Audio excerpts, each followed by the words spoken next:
You are exhausted by your own opinions. Not all of them, the ones that are genuinely yours, grounded in direct experience, held with appropriate humility, those are fine.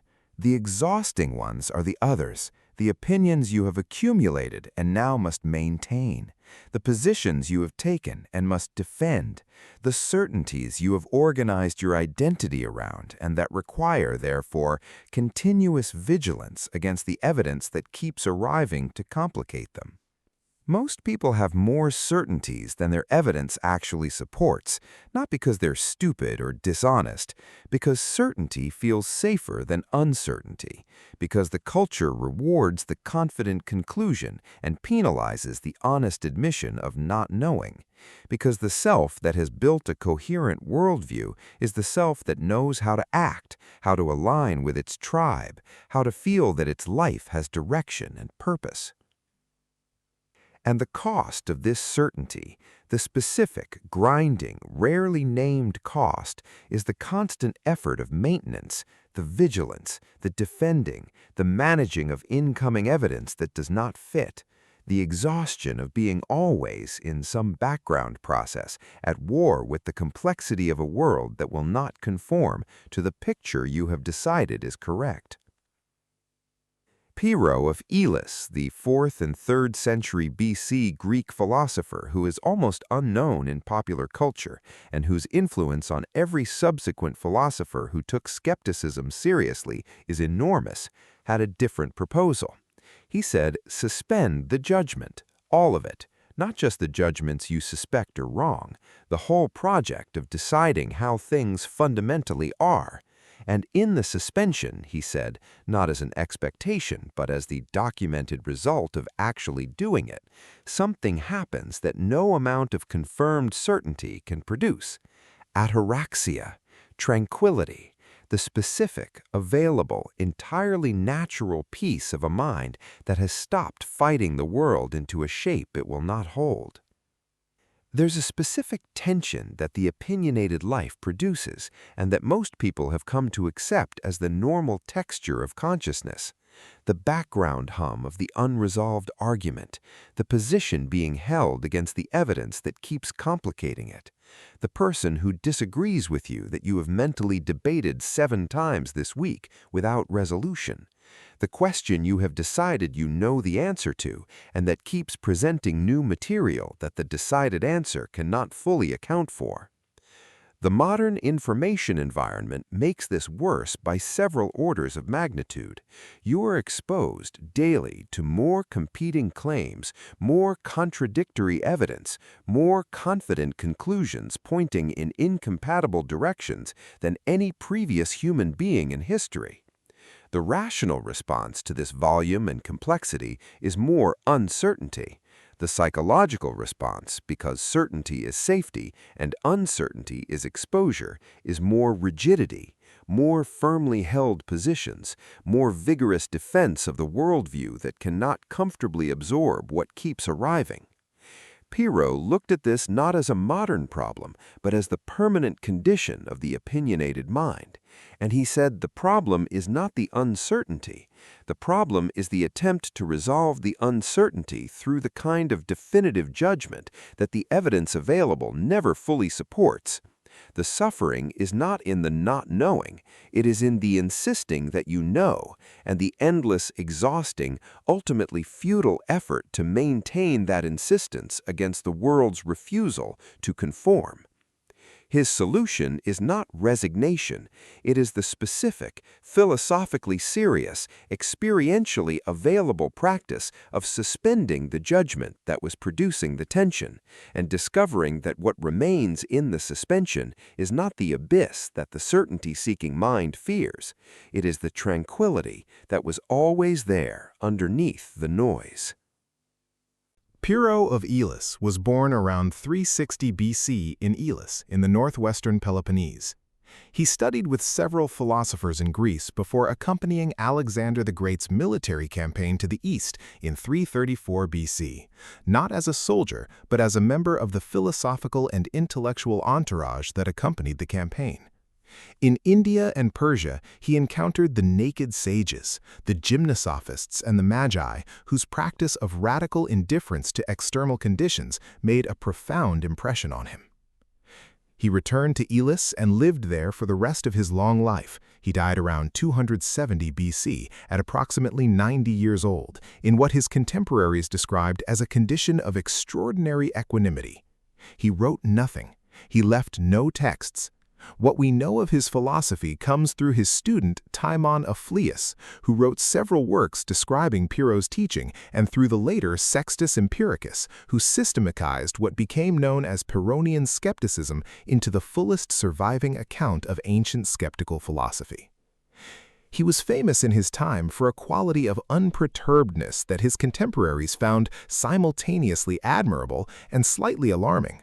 Stories accumulated around him that illustrated the equanimity to the point of hyperbole, being untroubled when attacked by a dog, calmly continuing to dig when a companion fell into a ditch, not flinching at what others would have found threatening.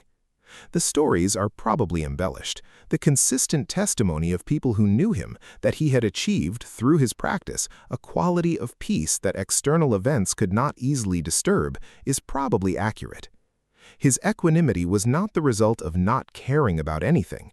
That is the common misreading of Pyrrhonian skepticism. He cared enough to live in the world, maintain friendships, serve as a priest in Elis, engage with the full texture of social and political life. His equanimity was the result of not making the irrevocable judgments about how things fundamentally are that most people make continuously and then spend their energy defending. The key technical term is epoché, suspension of judgment. Not the suspension of action, not the suspension of appearance-based navigation of the world, not the nihilistic claim that nothing matters. The suspension of the final, definitive, this is how things really are judgment that the dogmatic mind keeps insisting on making and that the available evidence never fully supports. The philosophy. Two concepts that, held together, constitute the Pyrrhonian practice.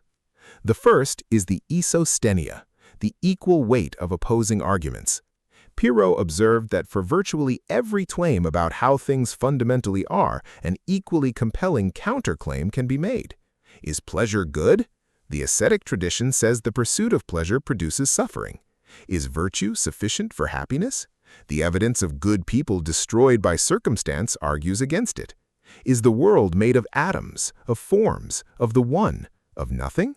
For every philosophical position, an equally well-supported alternative exists. This is not cynicism. It is the honest recognition that the rational faculty, working with the evidence available to the human being, cannot produce the certainty it claims to produce on the big questions. The conclusions that feel like certainties are not certainties. They are the result of the specific selection and weighting of evidence that the choosing, partial, inevitably perspectival human mind performs.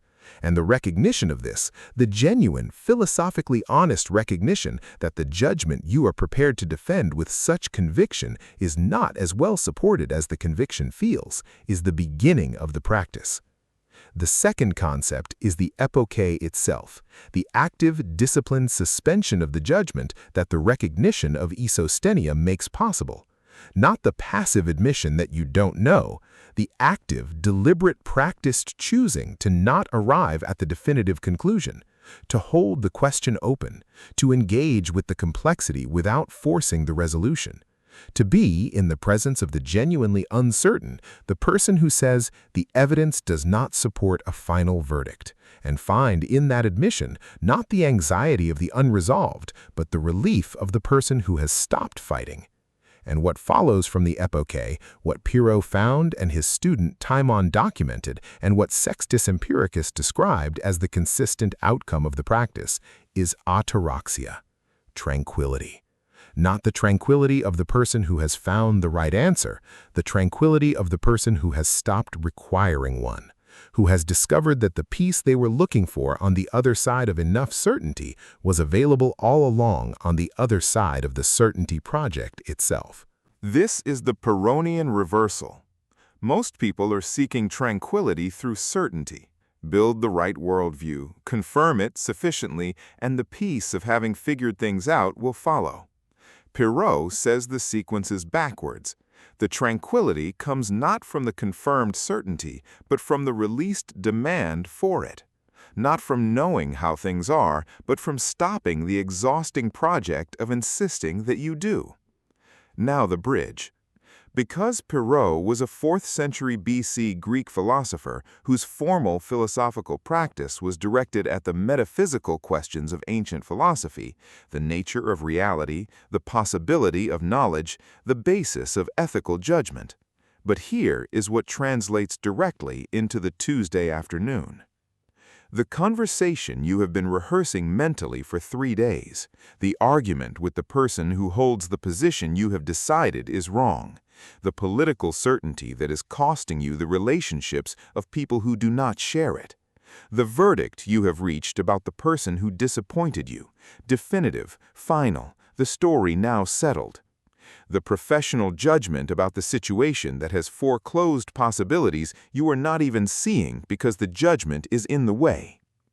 Pyrrho is not asking you to have no opinions.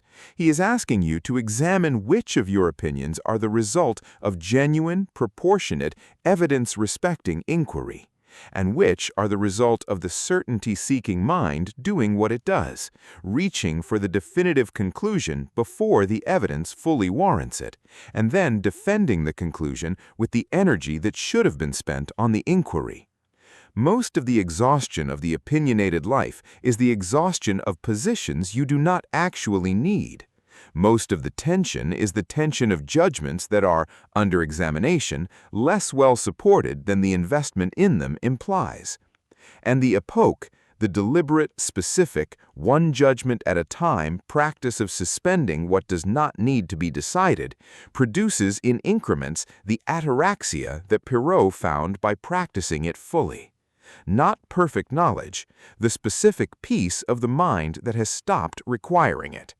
Here is what Pyrrho asks of you today. First, identify one certainty you are maintaining with more energy than the evidence warrants. Not the big metaphysical questions. Start smaller. The verdict you have reached about a person in your life. The position you hold on a contested question that you have stopped examining because the examination might disturb the position. The story you have told about a situation that has become so settled in your mind that new evidence barely registers. Ask, how much of the confidence I have in this position is actually proportionate to the evidence I have examined, and how much of it is the confidence of a mind that has made the judgment and is now in the business of maintaining it? Name one, hold it, briefly, as a question rather than a conclusion. Notice what happens in the body when the certainty is suspended, even temporarily, even as an experiment. Second, practice the epoché in one ongoing argument. The internal argument you have been having with the person, the position, the situation that has not resolved and that your mind keeps returning to. The one where you have the position clearly formed and the other side is clearly wrong and you have rehearsed the reasons 17 times. Try once suspending the verdict, not capitulating to the other side, genuinely suspending the verdict, acknowledging that the question is not fully resolved, that the evidence supports more complexity than the position allows, that the person you have decided is wrong might be wrong in a different way than you have been characterizing. Notice whether the suspension produces the anxiety the certainty-seeking mind predicts, or whether something else becomes available in the space the suspension creates. Third, notice the relief of not knowing. This is the counterintuitive Pyrrhonian discovery, and the one most foreign to the culture of confident conclusions. When the judgment is suspended, what arrives is not the feared emptiness, it is something closer to rest, the specific, available, underrated quality of the mind that is not currently fighting its own uncertainty. Identify one question in your personal life, your professional life, your philosophical life that you have been managing with the anxiety of the unresolved, and try relating to the not knowing as a natural condition rather than a problem to be solved, not forever, for today. Notice whether the not knowing received without the demand that it be resolved feels different than the not knowing fought. Fourth, hold your worldview more lightly. This is the Pyrrhonian long practice, the gradual, available, ongoing cultivation of the mind that can hold its views without being held by them, that can engage with the evidence that complicates the picture without defensive rigidity, that can say in the presence of the genuinely uncertain, "I don't know," and find in that admission not the exposure of inadequacy, but the honesty of a mind that has learned to live in proportion to what it actually knows.